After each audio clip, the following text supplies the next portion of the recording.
Welcome to EduACS your education mentor. So friend, आज के session में हम लोग बात करने वाले हैं ESIC कोटा के बारे में। आप सभी कैंडिडेट जानते हैं कि आप लोगों का जो ESIC का सर्टिफिकेट होता है, जो आपका IP सर्टिफिकेट हो चुका है होता है, वो आप लोगों को जनरेट होकर सभी कैंडिडेट्स के पास ऑनलाइन आ चुका है। अभी आपका जो सेकंड फेज आएगा, फर्स्ट में आप लोगों को कंप्लीट करना होता है अपना IP सर्टिफिकेट के लिए। IP सर्टिफिकेट ऐसे कैंडिडेट्स का जनरेट होता है जिनके जो पेरेंट्स हैं, जिनके जो गार्डियन है, वो जिस जगह काम करते हैं तो वहां पे उनका जो होता है वो IP कट होता है, ESIC कट होता है। उसके बेस पे आप लोगों का IP सर्टिफिकेट जो है जनरेट होता है। जिससे क्या होता है, आप लोगों को अगर IP सर्टिफिकेट आप लोगों के पास है तो आप लोगों को जो ऑल इंडिया रैंक होती है और आप लोगों का जो फीस होती है वहां की उन कॉलेजेस की, इस टाइम पे अगर हम ESIC के कॉलेजेस की बात करते हैं तो इंडिया में इस टाइम पे 11 मेडिकल कॉलेजेस हैं ESIC के, जो कि अलग अलग स्टेट्स में है। कुछ केरला में है, आपका हिमाचल में भी है, अदर स्टेट में आपकी 11 कॉलेजेस हैं, बिहार में भी है। तो आप लोगों का जब IP सर्टिफिकेट जनरेट हो जाता है उसके बाद आप लोगों की स्टार्ट होती है काउंसलिंग। और आप लोग अभी जानते हैं, अभी आपने सर की प्रीवियस वीडियो देखी होगी जिसमें सर ने डिस्कस किया है कि आप लोगों की जो काउंसलिंग है वो होप सो 10 जुलाई से स्टार्ट हो सकती है, जब तक आप लोगों का MP वाले कैंडिडेट जो है वहां पे जो प्रॉब्लम क्रिएट हो गई थी एग्जाम सेंटर पे, तो आप लोगों का वो जो एग्जाम है तब तक कंडक्ट होकर रिजल्ट आ सकता है। तो आप लोगों की जो काउंसलिंग होप सो 10 जुलाई से स्टार्ट हो जाएगी। और हालांकि आप लोगों की फीसेस अपडेट होना स्टार्ट हो गई हैं डीम्ड यूनिवर्सिटीज की, तो वो जो आ रही है वो आप लोग हमारे चैनल पे, हमारे कम्युनिटी पोस्ट पे टाइम टू टाइम देख ही रहे होंगे। फिलहाल हम ESIC की कट ऑफ की बात करते हैं तो हम उसका एक बार देख लेते हैं पूरा प्रोसीजर क्या रहता है। अब आप लोगों को वेट करना है MCC की काउंसलिंग स्टार्ट होने का। MCC की काउंसलिंग की बात हम लोग इसलिए कर रहे हैं क्योंकि MCC की जब काउंसलिंग स्टार्ट होगी, यानी कि जब गवर्नमेंट की, जब सभी स्टेट अपना 15% जो देते हैं MCC को, जिसमें कि आपकी all India Kota government colleges की काउंसलिंग होती है, तो इसमें आप लोगों को बेनिफिट मिलता है IP कार्ड का। इसके थ्रू आप लोग IP कार्ड की काउंसलिंग कर सकते हैं। अगर आप लोग स्टेट के थ्रू जाएंगे तो आपको स्टेट में बेनिफिट नहीं होता है IP कार्ड का। स्टेट में तो आप नॉर्मल, जैसे आपके सभी कॉलेजेस के लिए काउंसलिंग कर रहे हैं वैसे आप उनके ESIC कॉलेजेस के लिए काउंसलिंग करेंगे फॉर गवर्नमेंट कॉलेजेस, क्योंकि ESIC कॉलेजेस आपके गवर्नमेंट कॉलेजेस हैं। लेकिन अगर आप लोग ऑल इंडिया कोटा MCC के पोर्टल के थ्रू जा रहे हैं, यानी कि सेंट्रल काउंसलिंग जो होती है आप लोगों की MCC की, उसके थ्रू जा रहे हैं, तो आप लोगों को यहाँ पे बेनिफिट मिलता है रैंक में और फीस में। आप लोगों का ESIC के जो कॉलेजेस हैं इनमें आप लोग IP कार्ड के थ्रू जा सकते हैं। अभी आप लोगों का MCC का शेड्यूल आएगा जिसमें आप लोगों का सारा काउंसलिंग का शेड्यूल, जो कि होगा आपका ऑनलाइन रजिस्ट्रेशन, देन आप लोगों का सिक्योरिटी मनी, चॉइस फिलिंग से पहले सीट मैट्रिक्स आती है कि किस कॉलेजेस के पास कितनी सीट्स हैं। और इस साल देखिए, अभी हमारे पास रिसेंट की बात करते हैं तो ओवरऑल इंडिया में हमारे पास 780 मेडिकल कॉलेजेस हैं काउंसलिंग के लिए। हम आपको गवर्नमेंट एंड प्राइवेट दोनों इंक्लूड करके बता रहे हैं। और इस टाइम पे हमारे पास 1,18,000 सीटें हैं काउंसलिंग में पार्टिसिपेट करने के लिए, गवर्नमेंट और प्राइवेट दोनों को मिला के, जो कि आप लोगों की ESIC मेडिकल कॉलेज में भी सीट जो है वो यहाँ पे इंक्रीज हो सकती है, क्योंकि हर साल आप लोगों की सीट्स तो इंक्रीज होती ही हैं। और इस साल आप लोगों की काफी स्टेट्स में काफी न्यू मेडिकल कॉलेजेस आने की भी पॉसिबिलिटी है, फिर चाहे वो आपके गवर्नमेंट के हो या प्राइवेट के हो। तो हो सकता है कि इस साल हम लोगों को ESIC के न्यू मेडिकल कॉलेजेस भी देखने को मिल जाए, क्योंकि देखिए जब कॉलेजेस आप लोगों के बढ़ेंगे तो वो आप लोगों के अगर ESIC के भी आएंगे तो रैंक में कैंडिडेट्स को और भी ज्यादा जो है वो फायदा मिलेगा, उनकी रैंक जो है वो और भी ज्यादा फिर कम जाएगी। तो हाँ, अभी हम बात कर रहे थे, आप लोगों का फर्स्टली MCC का शेड्यूल आएगा, उसमें आप लोगों को रजिस्ट्रेशन कर देना है। रजिस्ट्रेशन में देखिए आप लोगों को जो फिल करना होता है वो होता है आप लोगों की पर्सनल डिटेल, एजुकेशन की डिटेल, और आपके जो मदर फादर ऑक्यूपेशन करते हैं उस ऑक्यूपेशन की डिटेल, उनकी जो इनकम होती है ईयरली उसकी डिटेल, देन आप लोगों का क्या कैटेगरी है, कैटेगरी की इन्फॉर्मेशन आप लोगों को डालनी होती है, और उसके बाद आप लोगों को अपना फॉर्म जो है वो कंप्लीट कर देना होता है। उसके बाद आप लोगों की आती है यहाँ पे सीट मैट्रिक्स। जब आप लोगों की सीट मैट्रिक्स आ जाती है, पता चल जाता है कि इस कॉलेज के पास कितनी सीट्स अवेलेबल हैं, कौन सा कॉलेज कितनी सीट्स के साथ काउंसलिंग में पार्टिसिपेट करेगा। देन उसके बाद आप लोगों का आता है चॉइस फिलिंग के लिए विंडो एक्टिवेट होता है। उस टाइम आप लोगों को ESIC के अभी फिलहाल में 11 मेडिकल कॉलेजेस हैं, उस टाइम जितने भी मेडिकल कॉलेजेस होंगे तो आप उन पे काउंसलिंग करेंगे। और जब आप लोग सिक्योरिटी मनी पे करते हैं, देखिए सबकी सिक्योरिटी अलग रहती है, गवर्नमेंट की सिक्योरिटी मनी जो रहती है उसका अमाउंट अलग है, और डीम्ड कॉलेजेस के लिए सिक्योरिटी अमाउंट अलग है। डीम्ड के लिए 2 लाख है, और लास्ट ईयर तक जो गवर्नमेंट के लिए था वो 11,000 है। ये आप लोगों का सेम ही रहता है, अदरवाइज कुछ चेंजेस होंगे तो जो लोगों का इन्फॉर्मेशन बुलेटिन है उसमें आप लोगों को वो बता देंगे। तो आप लोगों को वो सिक्योरिटी पे करनी है। उसके बाद वो आप लोगों को एक पॉपअप ऑप्शन देता है कि आप लोग किसके लिए जाना चाहते हो, कि डीम्ड कॉलेजेस के लिए जाना है, ऑल इंडिया कोटा गवर्नमेंट के लिए जाना है, एएफएमसी जो पुणे का कॉलेज है उसके लिए जाना है। एएफएमसी पुणे पर अगर आप क्लिक कर देंगे आर्म फोर्स वाले कॉलेज के लिए, तो आप किसी और की काउंसलिंग नहीं कर सकते हैं, फिर आपका सिर्फ एक वही पर्टिकुलर कॉलेज चॉइस फिलिंग में आएगा। या आप लोगों को ईएसआईसी आईपी कोटा के थ्रू जाना है। आप लोग ईएसआईसी आईपी कोटा पे क्लिक करेंगे, देन आप लोगों का जो सिक्योरिटी मनी है आप लोग पे कर देंगे।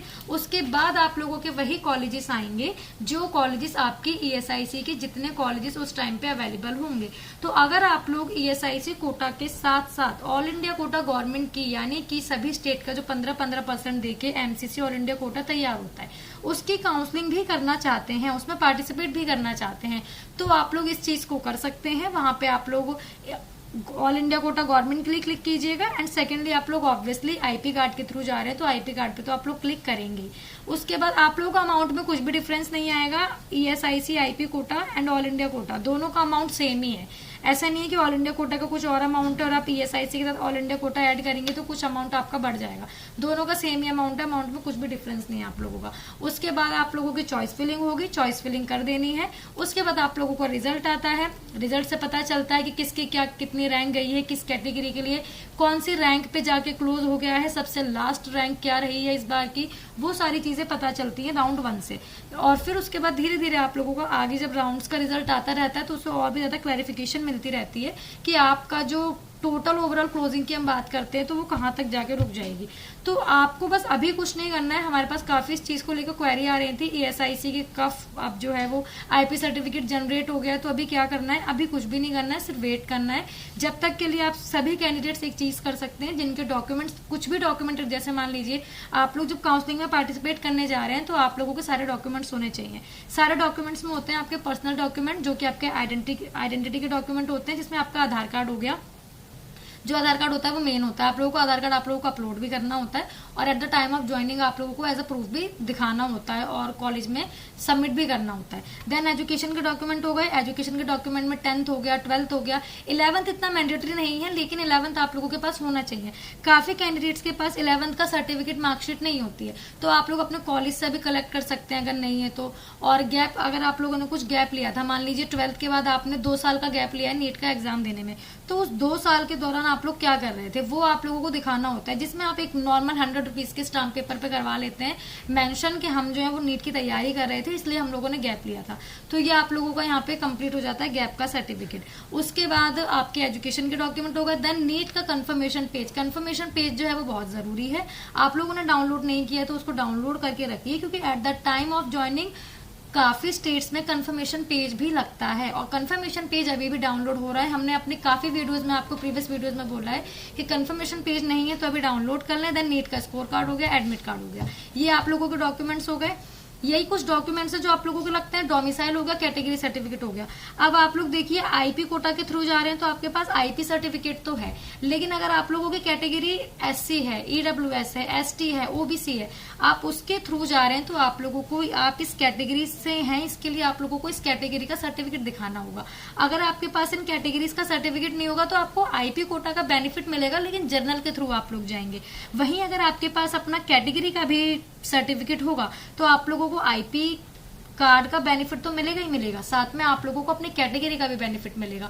क्योंकि गवर्नमेंट की क्लोजिंग क्या होता है, गवर्नमेंट की जो रैंक होती है ना वो आप लोगों की कैटेगरी वाइज जाती है कि फर्स्ट आपकी पहले जनरल कैटेगरी की क्लोजिंग होगी, देन ईडब्ल्यूएस और कम पे, देन उसके बाद ओबीसी भी कम पे, देन उसके बाद एससी, देन सबसे लास्ट में आती है आपकी एसटी कैटेगरी।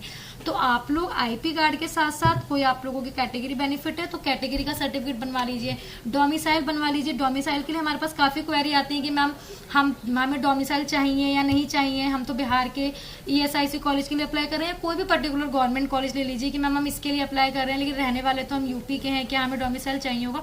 डोमिसाइल हर जगह आप लोगों का मैंडेटरी हो गया है, गवर्नमेंट एंड प्राइवेट बोथ में मैंडेटरी हो गया और ये डॉक्यूमेंट्स बनने में कोई बहुत ज्यादा लंबा समय नहीं लगता है। अभी आप लोगों के पास ऑलरेडी 10 से 11 डेज का टाइम है। आप लोग जिनके पास डोमिसाइल सर्टिफिकेट नहीं है, अभी जब तक काउंसलिंग स्टार्ट नहीं हो रही है, अपने डॉक्यूमेंट्स देखिए कि कौन से ऐसे डॉक्यूमेंट्स हैं जो हम पे नहीं है, जो हम बना सकते हैं, जो कि हमें जो है दिक्कत नहीं करेंगे जब काउंसलिंग आप लोगों की स्टार्ट हो जाएगी। तो ये सारे डॉक्यूमेंट्स आप लोगों को रेडी कर लेने हैं और उसके बाद काउंसलिंग में पार्टिसिपेट कर लेना है। सीट मिल जाएगी तो सीट को जाके ज्वाइन कर लेना है।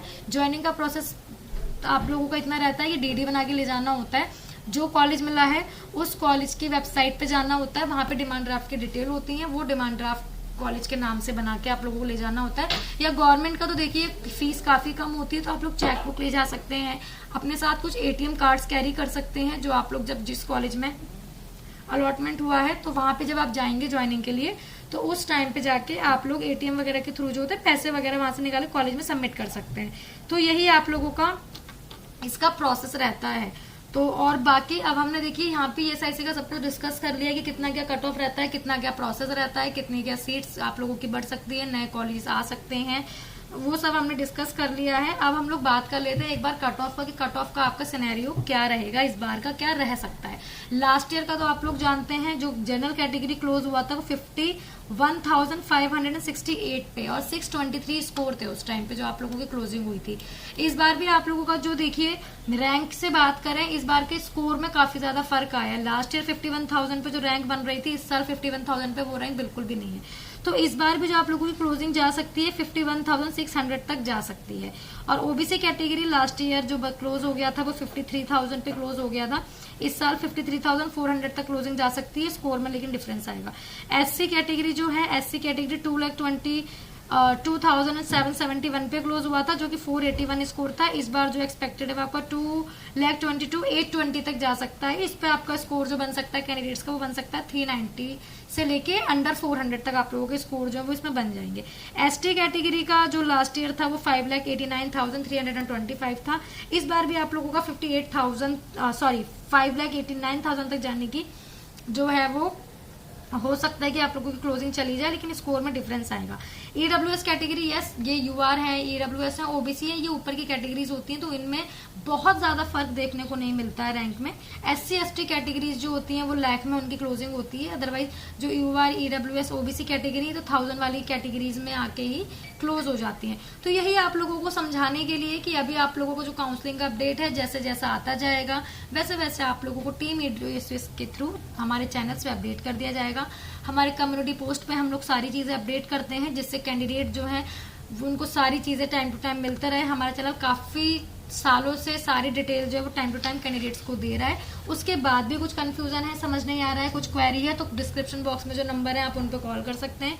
हमारी जो टीम है वो आपको प्रॉपर तरीके से गाइड करेगी और एक अच्छी सीट दिलाने में पूरी हेल्प करेगी। और साथ साथ कमेंट बॉक्स में कमेंट कर सकते हैं, रिप्लाईज आपको कमेंट बॉक्स में ही मिल जाएंगे। So yes, thank you for watching this video friends, and also all the very best for your NEET counselling activities.